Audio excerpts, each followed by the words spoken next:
It's time for the final best of 3 in the round of 32.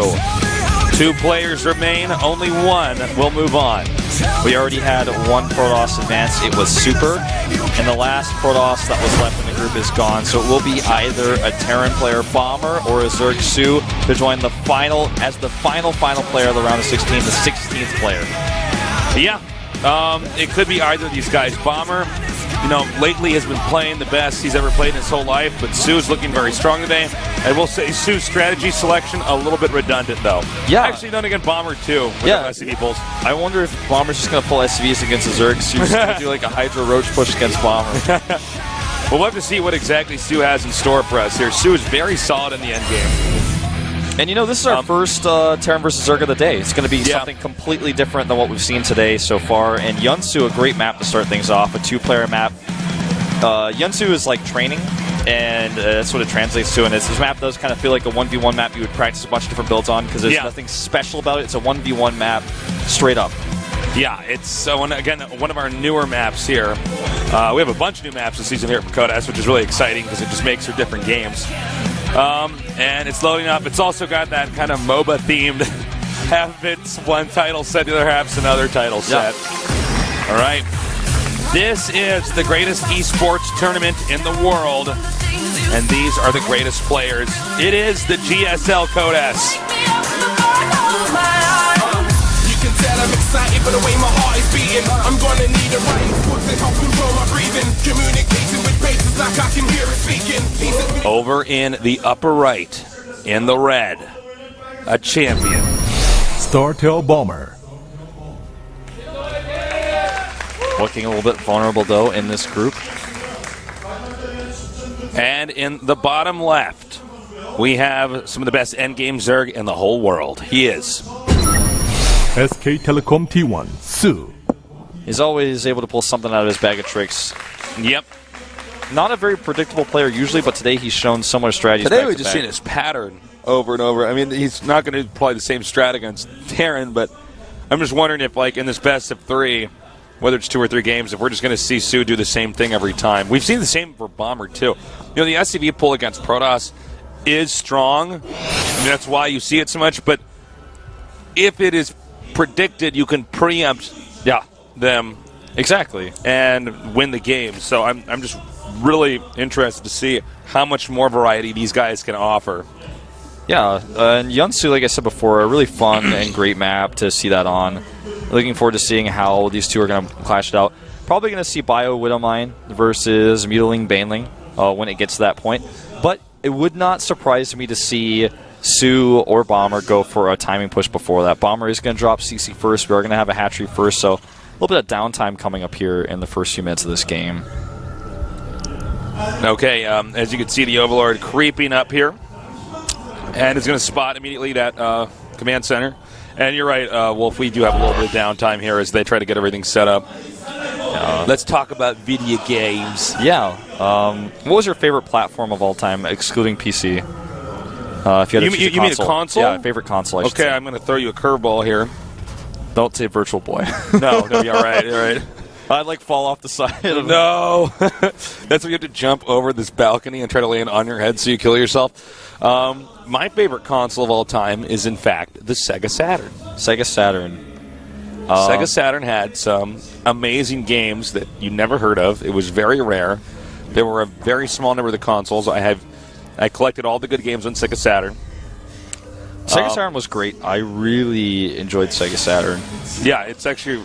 And for those of you guys, I'm not talking about the Dreamcast. I'm talking about the Saturn. Dreamcast is a good system, too. But the funny thing is, I had a friend who I didn't like that much, but like he was my friend because he had a Sega Saturn. Oh, yeah, no, I know this. I'm like, well, everybody had that Saturn. one friend, yeah. I'm going to keep going to his like house. His mom's got a Nintendo 64.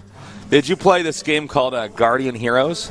Yeah. That's actually probably like top 10 best games ever made. I actually recently played it because it was recommended to me, so I played it like on 6 emulator? months ago, yeah. I didn't finish it actually because I lost my data. My data got corrupt, so I was really that's mad. terrible. You know, that game, it's so many different endings. Oh, really? I didn't know that. Yeah. Every choice you make, basically it's so replayable. You got like, dude, I want to say there's like 30 different endings. That's insane. Yeah. Is there like one best ending?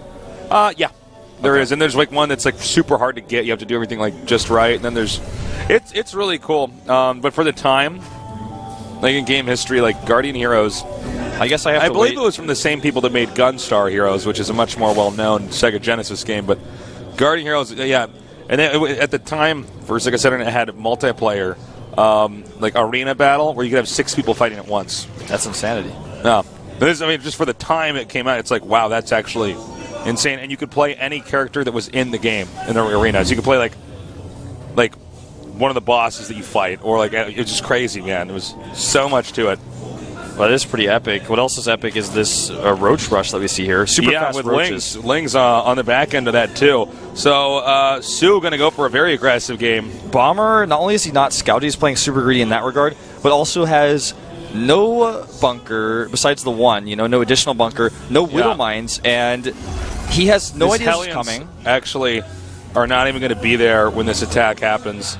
This is why scouting's so important, and the one Ling is not really a giveaway. That could just be one Ling moving around the map. Yeah, he's not going to put SCVs over there. He starts cloak. That's not going to be helpful here. He's going to cancel that. He doesn't have his wall completed, and this may actually just be game ending. 2 SCVs in a bunker is not the answer here, unless he doesn't target the SCVs. It's getting low. He needs to target those SCVs a little bit with some of his Zerglings. Now he's doing it. I cannot believe, by the way, this bunker's not dead. I am like so completely and totally shocked. It will be in a second, though, and even if it doesn't ever die, all the SCVs certainly did. The Marines are gone, and Bomber's looking really desperate. He's trying to get a Widow Mine out here. It may actually be targeted down before it can burrow. It does get away here, but if the Ling goes out to bait it... Yep. Yeah. Oh. It goes down. Yeah, and the Banshee here is eventually going to clean this up, but not before the Roaches kill every last SCV. Yeah, there's really not a lot Bomber can do. Now, the Banshee does kill stuff fast, but not as quickly as all these Zerg units coming in here. And we're going to have to go to game number 2. Yeah, I mean, this is what... And what we can really learn from this series, guys, or this game right here, is that Guardian Heroes is a game you should play. Yes. That's what we need to take away from this, guys. So... if there's one thing we can learn here, that was it. Yeah, the Sega Saturn, and also the Sega Saturn is your favorite console. Yeah, my favorite console. That's what we're going to have to take from this series here. I thought the Widow Mine might kill those SCVs, but...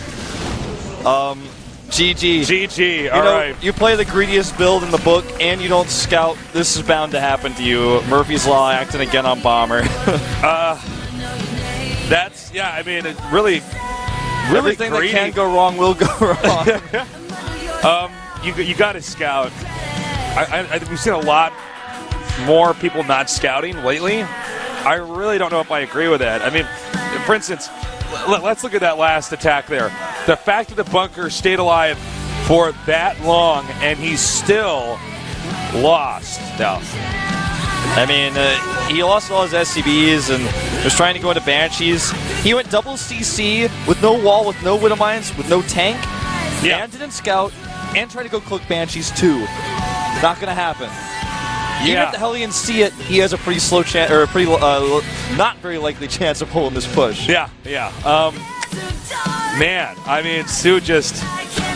I don't know if he's going to do the same thing again. I would assume probably now Sue goes for a macro game, and the Bomber's going to be tilted. Yeah. It's 0-1 right now. Can Bomber turn this around? Is Bomber going to scout this time? Will Sue rush again? We're all going to find out very soon here. Polar Knight is the map. Yes. And again, it's a one-on-one map, so we could have some shenanigans. Oh, there's bound to be some sort of shenanigans going on here. We are getting closer and closer to the final, or I guess we say the end here of the round of 32, where we see which of these two players, Bomber or Sue, will advance to the round of 16 here in the GSL Code S at GOMTV.net.